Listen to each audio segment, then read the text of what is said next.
So last క్లాస్లో pedagogy of biological sciences అనేటటువంటి సబ్జెక్టును మనము స్టార్ట్ చేసాం. సో ఆ ఇంట్రడక్షన్ క్లాస్లో మనకు టోటల్గా ఈ బయాలజికల్ సైన్సెస్ మెథడ్స్లో 5 చాప్టర్స్ ఉన్నాయని మనము ఇంట్రడ్యూస్ చేసుకున్నాం. అంటే ఫస్ట్ సెమిస్టర్లో 5 యూనిట్స్ అండ్ థర్డ్ సెమిస్టర్లో 5 యూనిట్స్ ఇలా డివైడ్ చేసి టోటల్లీ ద ఎంటైర్ సిలబస్ను 2 సెమిస్టర్స్లో అడ్జస్ట్ చేయడం జరిగింది అని చెప్పాను. ఓకే, సో ఈరోజు ఆ 5 యూనిట్స్లో అంటే ఫస్ట్ సెమిస్టర్లో ఉన్నటువంటి 5 యూనిట్స్లో మన మొదటి యూనిట్ని మనము ఈరోజు చెప్పుకోబోతున్నాం. ఆ ఫస్ట్ యూనిట్ పేరే ఇంట్రడక్షన్ టు సైన్స్ అన్నమాట. ఓకే, విజ్ఞాన శాస్త్రము పరిచయం అని అంటున్నాం.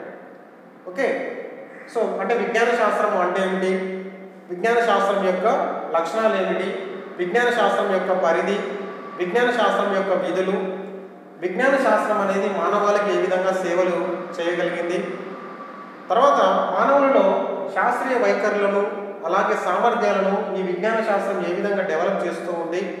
ఓకే, ప్రస్తుతము ప్రపంచంలో జరుగుతున్నటువంటి అనేక పరిశోధనలు, మానవ జాతి ఎదుర్కొంటున్నటువంటి అనేక సవాళ్ళు, అంటే for example so many pandemics of environment. For example ఈ భూకంపాలు కానీ సునామీలు కానీ ఉత్పాతాలు కానీ సంభవిస్తూ ఉన్నాయి.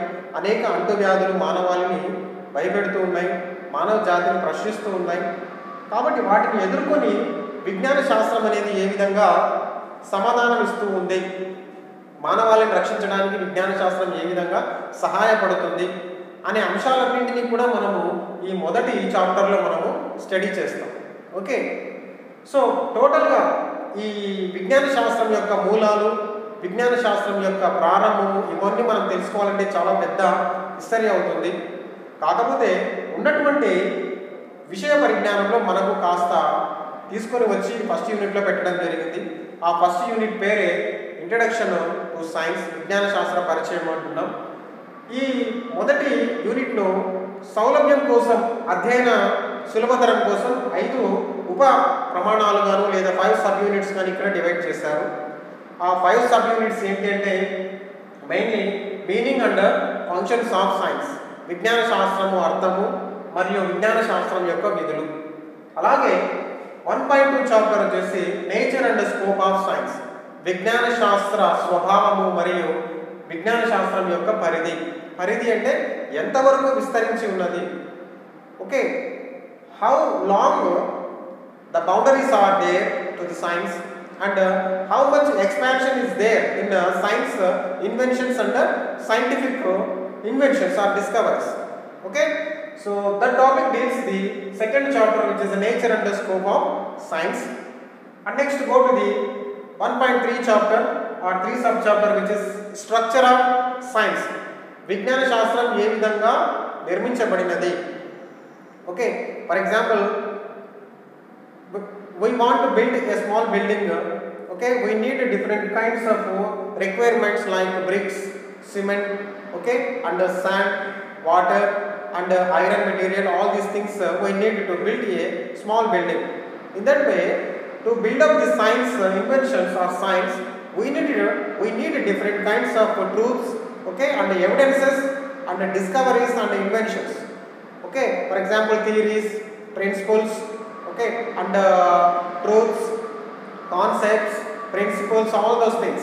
అంటే విజ్ఞాన శాస్త్రం నిర్మితం అవ్వాలంటే ఎన్నో సిద్ధాంతాలు, సూత్రాలు, నియమాలు, ఓకే, సాధారణీకరణాలు, యథార్థాలు, వీటి సమ్మేళనంతోనే విజ్ఞాన శాస్త్రం అనేది నిర్మితం అవుతుందని చెప్పేసి మనము ఈ 3rd చాప్టర్లో స్టడీ చేస్తాం. దాన్ని స్ట్రక్చర్ ఆఫ్ సైన్స్ అని అంటాం. ఇక్కడ మనం విజ్ఞాన శాస్త్రం యొక్క సంశ్లేషణాత్మక మరియు ద్రవ్యాత్మక నిర్మాణాన్ని గురించి మనం అధ్యయనం చేస్తాం.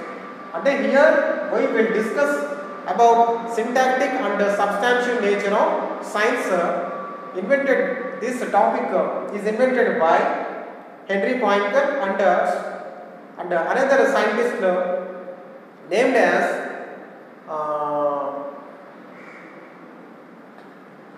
Schwab and Phoenix.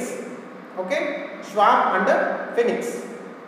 And next 1.4 subchapter is branches of science. Here we can discuss about the different kinds of branches of science. Like for example, when we see the interior structure of the science, there are different kinds of branches are there. For example, botany, zoology, physics, chemistry, geosciences or geology, astrosciences, okay, and mathematical sciences, social sciences, environmental sciences, okay, microbiology, biochemistry, okay, virology, all these things comes under the branches of science. Here we can understand the main three majority of sciences are agriculture, medicine and biological sciences also the main branches of science. Okay, all these things we can learn in fourth chapter. And next the fifth chapter is history of biological sciences. Here we can study the long period of historical events in biological sciences. అంటే చరిత్రలో జీవశాస్త్రం ఏ విధంగా పుట్టింది, ఏ విధంగా develop అయింది, ఎలా పరిణామం చెందుతూ ఈనాటికి జీవశాస్త్రం అనేది వృద్ధి చెందుతూ ఉంది అనే అంశాలన్నీ కూడా మనం ఇక్కడ హిస్టరీ ఆఫ్ బయాలజికల్ సైన్సెస్లో మనం స్టడీ చేస్తాం. ఓకే, అంటే ఇక్కడ ఈ హిస్టరీ ఆఫ్ బయాలజికల్ సైన్సెస్లో మన భారతదేశంలోను ప్రపంచంలోని ఇతర దేశాలు, అంటే ఉదాహరణకు పశ్చిమ ప్రాంతంలో ఉండే దేశాలు, అలాగే తూర్పు ప్రాంతంలో ఉండేటటువంటి దేశాలు, అంటే ఇక్కడ టోటల్ ఎంటైర్ గ్లోబ్ని రెండు భాగాలుగా డివైడ్ చేసుకుంటే పశ్చిమ ప్రాంత వాసులు, తూర్పు ప్రాంత వాసులను డివైడ్ చేశారు. అంటే వెస్ట్రన్స్ అండ్ ఈస్టర్న్స్. సో ఇక్కడ వెస్ట్రన్స్ వచ్చేసి Americans and all European countries అన్నీ కూడా వెస్ట్రన్స్ కిందికి వస్తే, మనకి ఇక్కడ ఏషియన్, చైనా, రష్యా, ఆల్ ఈ కంట్రీస్ వచ్చేసి మనకు ఈస్టర్న్ పీపుల్గా మనం పిలువబడతాం. ఓకే, ఈ హిస్టరీలో వివిధ నాగరికతలను కూడా మనం ఇక్కడ అధ్యయనం చేస్తాం. ఓకే, సో ఇది టోటల్గా 5 సబ్ యూనిట్స్ 1.1 నుంచి 1.5 వరకు అన్నమాట. సో మనం ఈ మొదటి చాప్టర్ అయినటువంటి మీనింగ్ అండ్ ఫంక్షన్స్ ఆఫ్ అనేటటువంటి సబ్జెక్టుతో 1.1 యూనిట్తో మనం స్టార్ట్ చేస్తాం. విజ్ఞాన శాస్త్ర అర్థము మరియు విజ్ఞాన శాస్త్రం యొక్క విధులు అన్నమాట. Okay, let us start with 1.1 chapter, which is meaning and structure of meaning and functions of science. విజ్ఞాన శాస్త్రము అనగానేమి. ఓకే, సో ఈ సబ్ యూనిట్లో మనం కొన్ని అంశాలను చూస్తాం. ఏంటంటే విజ్ఞాన శాస్త్రం యొక్క అర్థము, విజ్ఞాన శాస్త్రం యొక్క నిర్వచనాలు, ఎవరెవరు ఏ విధంగా విజ్ఞాన శాస్త్రాన్ని డిఫైన్ చేశారు. ఓకే, అలాగే విజ్ఞాన శాస్త్రము ఇటువంటి విధులను కలిగి ఉంది. Okay, science have different kinds of functions to serve or to welfare the human race and human beings. Okay, for example when we see the definition of science,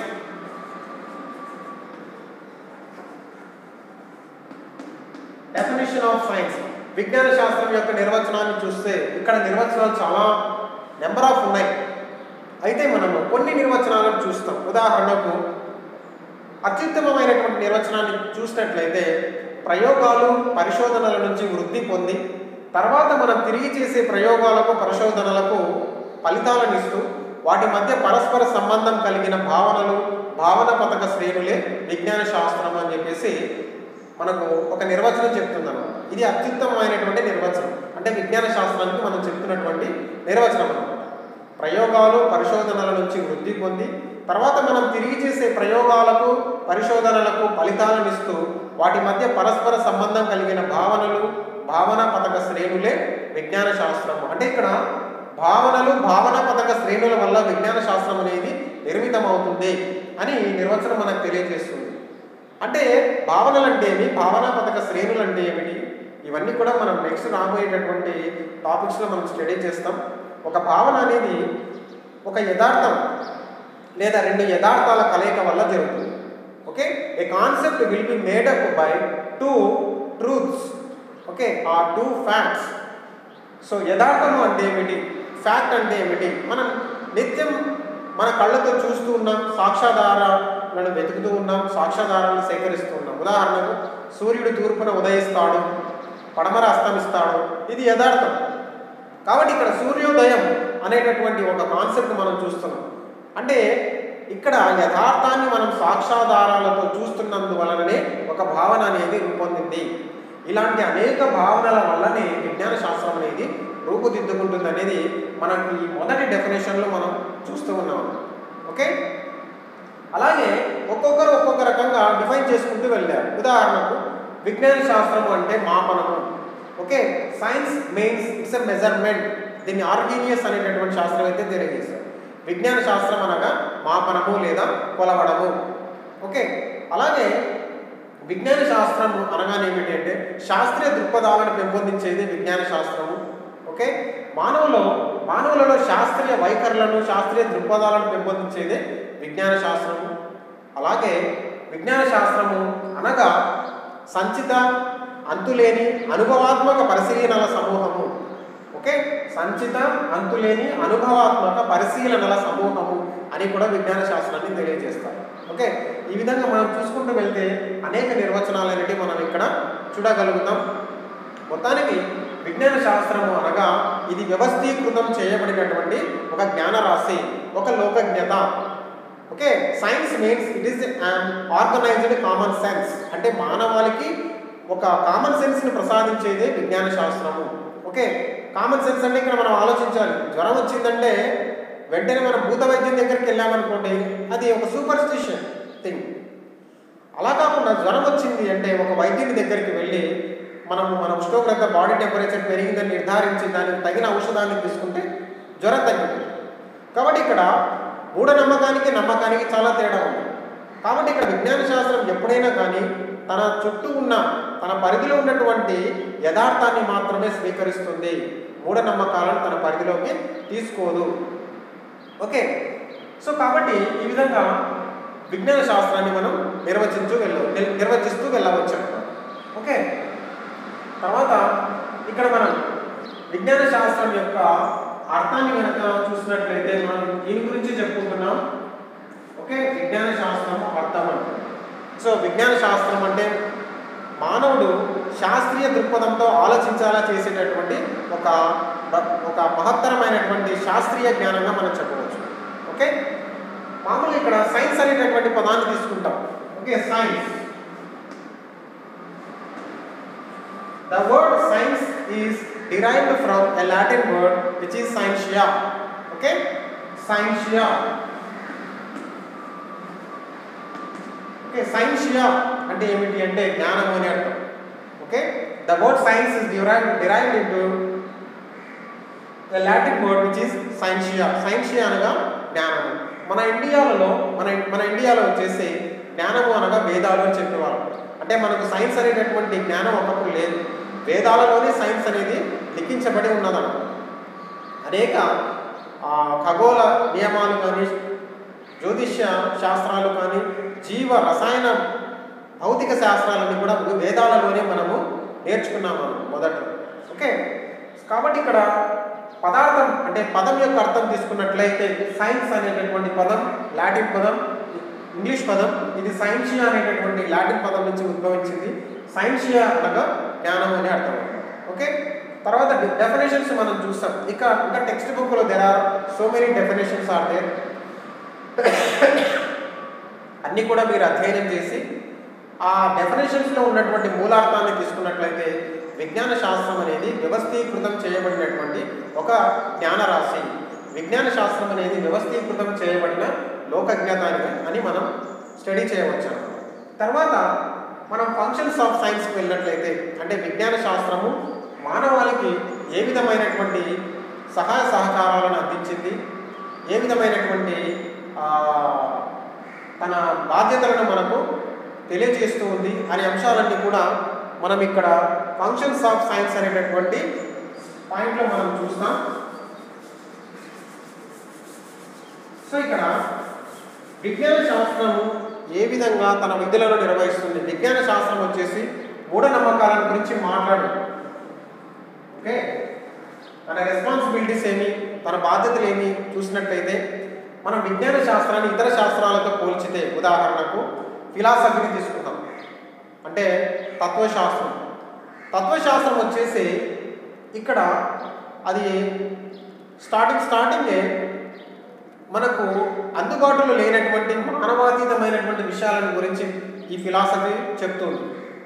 ఆత్మ, పరమాత్మ, దేవుడు, కంటికి కనిపించినటువంటి విషయాలను గురించి తత్వశాస్త్రం వెతుకుతూ ఎన్నో విషయాలను మనకు తెలియజేస్తూ ఉంది. ఓకే, అందులో భాగంగా ఉద్భవించినవే ఈ అన్ని శాస్త్రాలు. అందుకే మనం తత్వశాస్త్రాన్ని మదర్ ఆఫ్ ఆల్ సైన్సెస్గా మనం చెప్తాం. ఓకే, అదే మనం తత్వశాస్త్రంతో పోల్చినప్పుడు విజ్ఞాన శాస్త్రము ఏ విధంగా కనిపిస్తుంది? తత్వశాస్త్రం వచ్చేసి అమూర్త విషయాలతో మొదలై మూర్త విషయాల వైపుకు ప్రయాణిస్తుంది.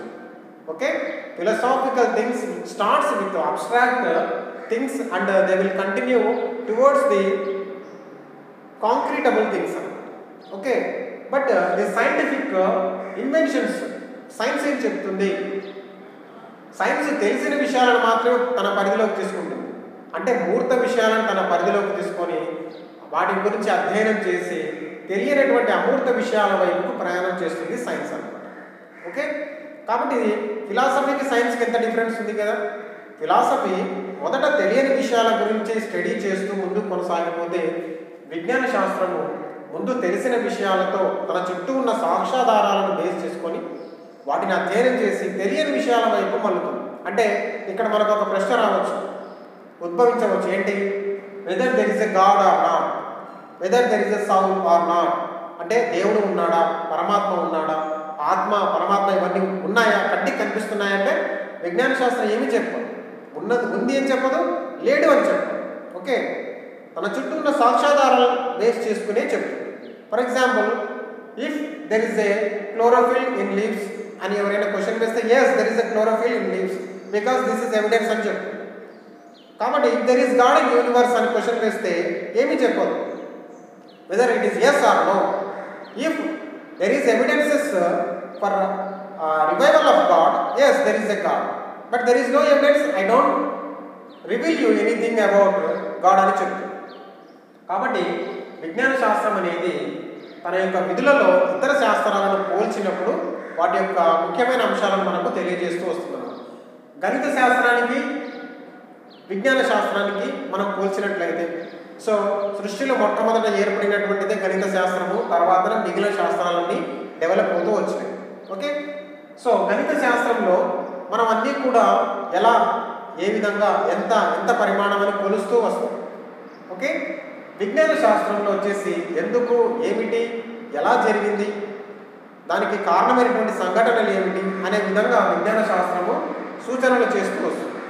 సామాజిక శాస్త్రాలను తీసుకుంటే సమాజము, పౌరులు, ఇతర మానవ జాతులు, వాటి యొక్క పరిపాలన, వాటి యొక్క స్థితిగతులు ఏ విధంగా ఉన్నాయో సామాజిక శాస్త్రాలు తెలియజేస్తే, విజ్ఞాన శాస్త్రం ఏం చేస్తుందంటే మానవ మనుగడ సజావుగా జరగడానికి ఏ విధమైనటువంటి ప్రణాళికలు రూపొందించాలి అనే విషయాలను విజ్ఞాన శాస్త్రం మనకు తెలియజేస్తుంది. కాబట్టి ఈ విధంగా మనము ఈ సైన్స్ యొక్క లక్షణాలను, విజ్ఞాన శాస్త్రం యొక్క విధులను మనం చూసుకుంటూ వెళ్తే మానవాళికి ఎన్నో రకమైనటువంటి సహాయ సహకారాలను అందిస్తూ సైన్స్, విజ్ఞాన శాస్త్రం అనేది తన రెస్పాన్సిబిలిటీస్ని పూర్తి చేస్తూ వస్తుంది. సో ఉదాహరణకు కొన్ని చూసినట్లయితే మనము ప్రాచీన కాలం నుంచి ఎన్నో రకాలైనటువంటి వ్యాధులను చూస్తూ వస్తున్నాం. మలేరియా కానీ, మశూచి కానీ, తర్వాత పోలియో, తర్వాత వచ్చేసి స్పానిష్ ఫ్లూ, ప్రస్తుతం వచ్చినటువంటి కోవిడ్-19 అనేటటువంటి జబ్బు, ఇవన్నీ చూస్తూ వస్తున్నాం. వాటికి విజ్ఞాన శాస్త్రము వ్యాక్సిన్ల రూపంలో సమాధానం చెప్తూ ఉంది, వ్యాక్సిన్ల రూపంలో సహాయ సహకారాలను అందిస్తుంది. కాబట్టి మానవాళికి విజ్ఞాన శాస్త్రం ఎంతో చేసింది. రాబోయేటటువంటి ప్రకృతి విపత్తులను ముందుగానే తెలుసుకునేలా సహాయపడుతుంది.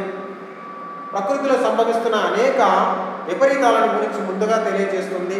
అంటే రాబోయే తుఫాన్లు కానీ, భూకంపాలు కానీ, సునామీల గురించి ముందస్తు హెచ్చరికలు జారీ చేయడానికి సహాయ సహకారాలను అందిస్తుంది. లోక కళ్యాణానికి విజ్ఞాన శాస్త్రం అనేది సహాయపడుతుంది. అంటే మొత్తానికి మానవుని మూఢనమ్మకం నుంచి సహజమైనటువంటి జ్ఞానం వైపుగా మళ్లించేటట్లుగా తన విధులను నిర్వహిస్తూ వస్తుంది.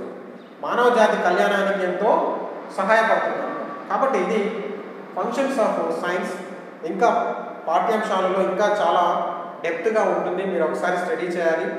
సో ఉదాహరణకు చూసినట్లయితే మానవునికి ఆహారాన్ని అందించడంలోనూ, అంటే ఆహారపు పంటలు, అలాగే ఔషధ పంటలు, తర్వాత రకరకాలైనటువంటి వ్యవసాయ ఉత్పత్తులను అందించడంలో విజ్ఞాన శాస్త్రం ఏ విధంగా తోడ్పడింది అంటే వ్యవసాయము అండ్ విజ్ఞాన శాస్త్రం.